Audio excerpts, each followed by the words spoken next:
दिल्लीच्या जंतर मंतरवर हजारो विद्यार्थी आंदोलन करत आहेत। घोषणा सुरू आहे, हातात झेंडे आहे, फलक आहे, मागण्या आहेत। पण या सगळ्या गर्दीत माझं लक्ष एका वेगळ्या गोष्टीकडे गेलं।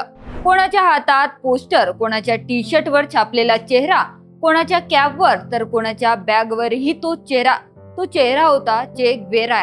आणि तेव्हाच एक प्रश्न मनात आला, भारतात कधी न आलेला, भारतीय राजकारणाशी थेट संबंध नसलेला एका माणसाचा फोटो भारतातील विद्यार्थ्यांच्या आंदोलनात का दिसतोय? फक्त आजच नाही, गेले अनेक दशक जगात कुठेही आंदोलन झालं की हा चेहरा हमखास दिसतो। मग तो नेमका कोण होता? त्याने असं काय केलं होतं की मृत्यूनंतरही, जवळपास 60 वर्षांनंतरही त्याचं नाव आणि त्याचा चेहरा जिवंत आहे?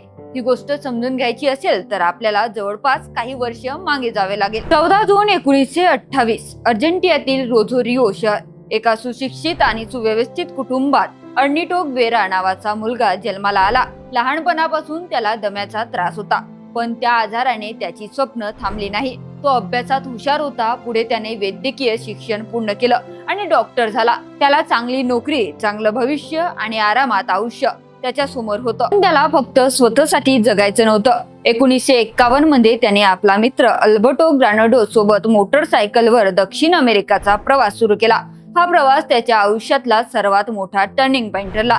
चिलीमध्ये त्याने खाणीमध्ये राबणाऱ्या कामगार पाहिले, पेरूमध्ये औषधी शिवाय जगणारे रुग्ण पाहिले, कोलंबियामध्ये त्याने व्हेनेझुएलामध्ये शोषित शेतकरी पाहिले। उपासमार, विषमता, गरीब आणि अन्याय त्याने स्वतःच्या डोळ्यांनी पाहिला। तेव्हा त्याला जाणवलं की गरिबी ही अनेकदा माणसाची चूक नसते, तर व्यवस्थेतील असमानतेचा परिणाम असतो। याच प्रवासानंतर अर्नेटो ग्वेरा हळूहळू चे ग्वेरा बनू लागला। चे ग्वेरा हा मार्क्सवादी विचारांचा समर्थक होता। त्याला वाटत होतं की शिक्षण आणि आरोग्य या सुविधा प्रत्येक नागरिकाला समान मिळायला हव्यात। शेतकऱ्याला त्याच्या जमिनीचा हक्क मिळाला हवा, कामगाराला त्याच्या श्रमाचा योग्य मोबदला मिळाला हवा। सत्ता आणि संपत्ती काही मोजक्या लोकांच्या हातात केंद्रित झाली तर समाजात विषमता वाढते। त्यामुळे तो भांडवलशाहीच्या काही स्वरूपावर आणि साम्राज्यवादावर कठोर टीका करायचा। विशेष शक्तिशाली देश गरीब देशाच्या राजकारणात आणि अर्थव्यवस्थेत हस्तक्षेप करतात या भूमिकेचा तो विरोध करत होता। त्याचं एक प्रसिद्ध वाक्य आजही जगभरात घेतलं जातं, जगात कुठेही अन्याय झाला तर त्याची वेदना तुम्हाला झाली पाहिजे। याच विचारांनी त्याला क्युबापर्यंत नेलं। तिथे त्याची भेट फिडेल कॅस्ट्रो याच्याशी झाली। त्या काळात क्युबामध्ये कुलेक्सिओ बस्तियाचं सरकार होतं। त्याच्या विरोधात सशस्त्र क्रांती उभी झाली आणि चे ग्वेरा त्यात सहभागी झाला। त्या काळात फिडेल कॅस्ट्रो यांच्या सरकारने अनेक उद्योग, बँका आणि कंपन्यांचे राष्ट्रीयकरण केले। या प्रक्रियेत चे ग्वेरा महत्वाच्या भूमिकेत होते। त्यांनी जमीन सुधारणा पाठिंबा दिला, साक्षरता मोहिमा राबवल्या आणि शिक्षण व आरोग्य सर्वसामान्यांपर्यंत पोहोचण्यासाठी प्रयत्न केले। यामुळे अनेक लोक त्यांना गरीब आणि शोषितांचा नेता मानतो। पण इतिहासाची दुसरी बाजू आहे। चे ग्वेरा फक्त समाज सुधारक नव्हता, तो सशस्त्र क्रांतीवर विश्वास ठेवत होता। क्युबन क्रांतीनंतर विरोधकावर कठोर कारवाई, काहींना फाशी आणि मानवी हक्कांच्या उल्लंघनाचे आरोपही त्याच्यावर झाले। त्यामुळे आजही इतिहासकार आणि अभ्यासामध्ये त्यांच्याबद्दल अनेक मतभेद आहे। काहींसाठी ते क्रांतीचे महानायक आहे तर काहींसाठी ते वादग्रस्त व्यक्तिमत्व आहे।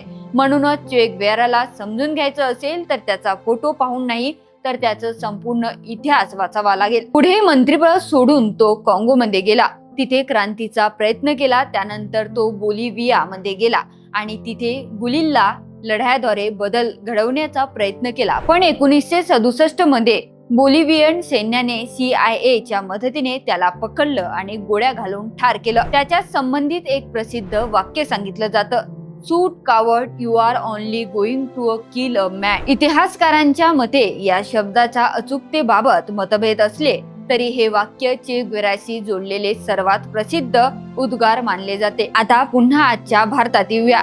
CJP आंदोलनात चे ग्वेरांचा फोटो का दिसतो?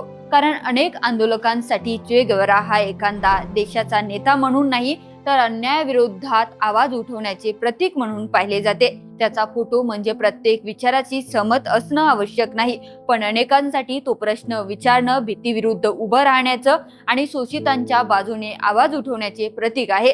मात्र इथे एक महत्त्वाची गोष्ट लक्षात ठेवली पाहिजे, कोणत्याही ऐतिहासिक व्यक्तीचा फोटो हातात घेण्यापूर्वी त्याचा इतिहास समजून घेणं गरजेचं आहे।